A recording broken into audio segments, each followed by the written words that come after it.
Hello বন্ধুরা, welcome back to my new blog. সবাইকে জানাই গুড মর্নিং। আশা করি তোমরা সবাই ভালো আছো, আমরা সবাই ভালো আছি। তো সকালে সমস্ত কিছু কাজ টাজ করে চান টান সেরে নিয়েছি, ঠাকুরকে পুজো দেওয়াও আমার কমপ্লিট হয়ে গেছে। আর এইদিকে আমি রেডি হয়ে গেছি, একটু চপ আনার ছিল টিফিন করার জন্য। তো আমি চপটা নিয়ে চলে এসেছি, প্রচুর বৃষ্টি হচ্ছে, সেই জন্য জলে জলে ফোনটা নিয়ে যাইনি আর ভিডিও করিনি। তো আমাদের এই মাত্র টিফিন খাওয়া হলো, আর টিফিন খেয়ে আমি ভাত ডাল বসিয়ে দিয়েছি। ভাত ডাল প্রায় হয়ে এসেছে, এবার নামাবো আর দেখি কি তরকারি করব। তো এখানে প্রচুর বৃষ্টি হচ্ছে না, একটু বাজার যাওয়ার ছিল, সেদিন আমি এখনও ড্রেসটা চেঞ্জ করিনি।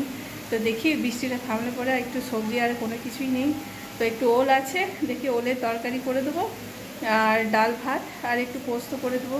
তো এগুলো করে নিই, করে আমি একটু বাজারে যাব সবজি আর আনতে, আর কটা গোলদারি জিনিস আনা আছে, তো এনে রেখে দিই, নাহলে কখন হুটহাট করে বৃষ্টি নামিয়ে যাচ্ছে। আর সন্ধ্যে টাইমে যদি যাব তো সে সন্ধ্যে টাইম বৃষ্টি পড়বে, তখন আর কোনো জিনিস আনা হবে না তো আমার। তো আর জিনিস ঘরে না থাকলে সেগুলো যেগুলো নেই সেগুলো তো দরকার লাগবে, আনতেই হবে। তো চলো এখন আমি ওলটা কেটে পড়ে রান্নাটা তাড়াতাড়ি ঝপট করে নিই, আর রান্না করে আমি একটু বাজারে চলে যাব, বৃষ্টিটা ততক্ষণ ছাড়া। দেখো বন্ধুরা, কত বৃষ্টি হচ্ছে, আরও জোরে বৃষ্টিটা পড়ছিল। মনীষা এই বৃষ্টিতে ভিজে ভিজে চান করলো, বলছে মা বৃষ্টিতে অনেকদিন হলে ভিজিনি, তো একটু বৃষ্টিতে ভিজে ভিজে চানটা করে নিই, খুব জোরে জলটা পড়ছে। দেখো প্রচুর বৃষ্টি হচ্ছে এইদিকে, এই বৃষ্টিটা মানে চারিদিকে হচ্ছে, পুরো ছাদটা পুরো জলে থই থই করছিল, এখন জলটা একটু কমেছে, খুব জোরে জলটা পড়ছিল।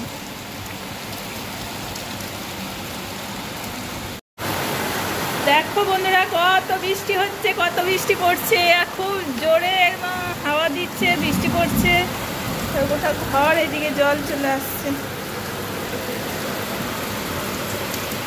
এত বৃষ্টি পড়ছে, সব কাপড়গুলো সব পড়ে গেছে। এই রান্নাঘরটা এমন পজিশনে আছে যে জল দেখো, জানলা দিকেও জল গড়াচ্ছে, এই দিকেও জানলা দিকেও জল গড়াচ্ছে, আর এইদিকেও ঘরেও জল চলে আসছে এই ফ্রিজের পেছন হয়ে।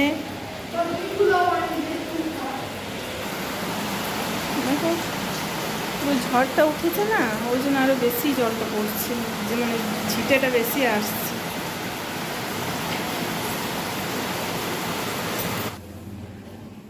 আমার এই মাত্র রান্না কমপ্লিট হলো, আর এখানে করেছি টমেটো, শুধু টমেটো পোস্ত।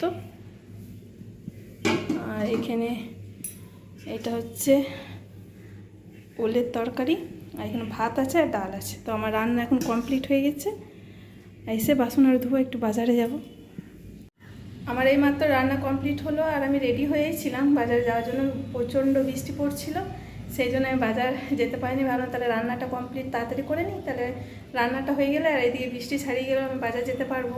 তো এখন বৃষ্টি ছাড়িয়ে গেছে আর আমি রেডি হয়েছিলাম, তো এখন আমি চলে যাই বাজারে, বাজার থেকে তাড়াতাড়ি ঘুরে চলে আসি। রান্না করে আমরা বাজারে গেছিলাম, তো বাজার থেকে অনেকক্ষণ আগে আমরা চলে এসেছি, আর এদিকে আমরা খেতে বসে গেছি। তো আজকে রান্না করেছি টমেটো পোস্ত, ওলের তরকারি আর ডাল, আর কালকেকার একটু আমরা চাটনি ছিল, একটু টক। এই হচ্ছে আমাদের দুপুরে লাঞ্চ আজকে। এইমাত্র আমার সন্ধে দেওয়া কমপ্লিট হলো, তো সন্ধে দিলাম এইমাত্র। এবার একটু তাল ঘষে রেখেছিলাম, কাল পরশু দিন ঘষে রেখেছিলাম, ফ্রিজে রাখা ছিল। তো এবার মনীষা বললো যে একটু তালের পকোড়া করে দিতে, তো সেই জন্যে এবার তালের পকোড়া করব।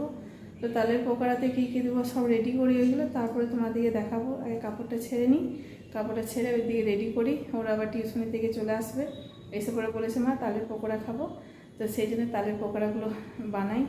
এবার কি কি দিতে হবে তালের পকোড়ার মধ্যে সব কিছু রেডি করে তোমাদেরকে দেখাবো। এইমাত্র সন্ধে দেওয়া কমপ্লিট হলো, সন্ধে দিলাম, প্রার্থনা করলাম, আর নারকেল কুড়োটা এইগুলো বের করে রেখেছি, নারকেল একটা নিয়ে এসেছি, নারকেল কুড়বো, ওই দেবো এর মধ্যে, তালের মধ্যে, তালের পকোড়া করবো, তো ওর মধ্যে দিলে খুব ভালো লাগে।